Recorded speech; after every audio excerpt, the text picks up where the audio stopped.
হ্যাঁ বলেন। কি হয়েছে? কি বলছো? কি বলছে মানে?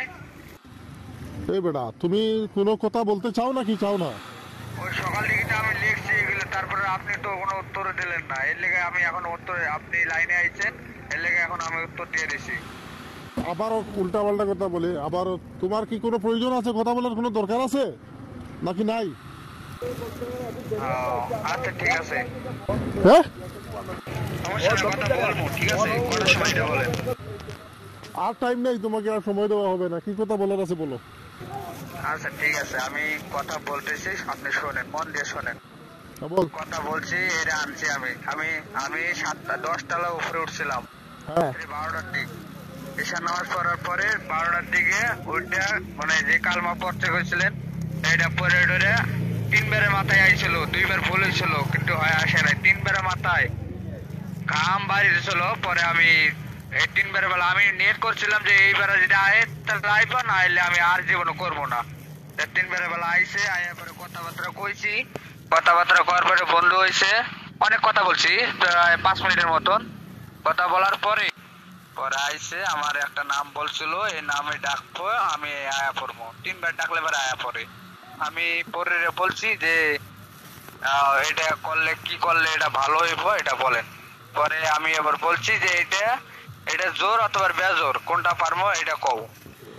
ওই শালা আবার বেজোর করতে কইছে, আমি বেজোরে মারছি, শুনতে কিন্তু কাজ হয় নাই, এর লেগে পরামর্শ করতে যাচ্ছি আপনারই। তোমার তো কথাবার্তা ঠিক নাই। তুমি তো বেয়াদবের মতো কথা বলো, এই জন্য তো তোমার কথা শুনে না।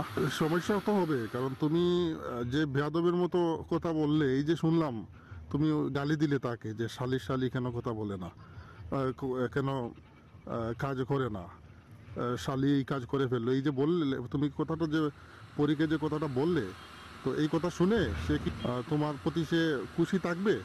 না আমি তো আপনারে এটা বলতেছি, আমি এটা আপনারে বলছি, ওর তো বলি নাই, কিন্তু ও তো আমার সামনে নেই এখন বর্তমান। সে এখন তোমার কাছে নয়, রাগ করে চলে গেছে, তার মানে এই নয় যে সে তোমার কথা শুনতেছে না। তুমি তার বিরুদ্ধে যেই কথাগুলো বলতেছো সে শুনতেছে। গুরুজি আপনি কি ভাবছেন, রাগ করে নাই তো, সে আমার কাছেই আছে, সে আছে আমার কাছে, আমি ডাকলে আইবো, কিন্তু সমস্যা হলো একটাই, ওই আমি যেটা কাজ করতে গেছিলাম এটা কাজ হয় নাই, এইটাই আমি বলতে চাইছিলাম।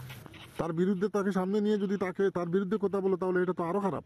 খারাপ ভাষায় তার সাথে কথা বলো, আবার সে কেমনে তোমার কাজ করবে বলো? তুমি তাকে যদি ভালোভাবে কথা না বলো, সুন্দর করে তার সাথে কথা না বলো। তুমি আমার আমল করেছো, করার পরে তুমি আনতে পেরেছো, এটাই তো অনেক বড় কিছু। গুরুজি ওই ব্যাপার না গুরুজি, গুরুজি আমি যেটা বলছিলাম সেটা অন্য ব্যাপারে, ঠিক আছে? এখন আমি সেই রকম করে বন্ধু বানিয়ে নিয়েছি যাতে কোনো সমস্যা না হয়, এটা আমি ব্যবস্থা করবো, আপনি দোয়া করেন এইটুকুই।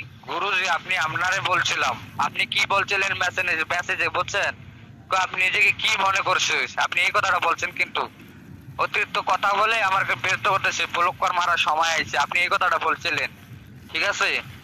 আমার মনে দুঃখ অনেক আছিল যে আপনি এই কথাটা কইতে পারলেন, আপনি গুরুজি হয়ে। কোনো গুরুজি বা কোনো উস্তাদ যদি কারোর উপরে রাগ করে, তাহলে বুঝতে হবে সে কোনো বেয়াদবি করেছে। কথা বোঝা গেল?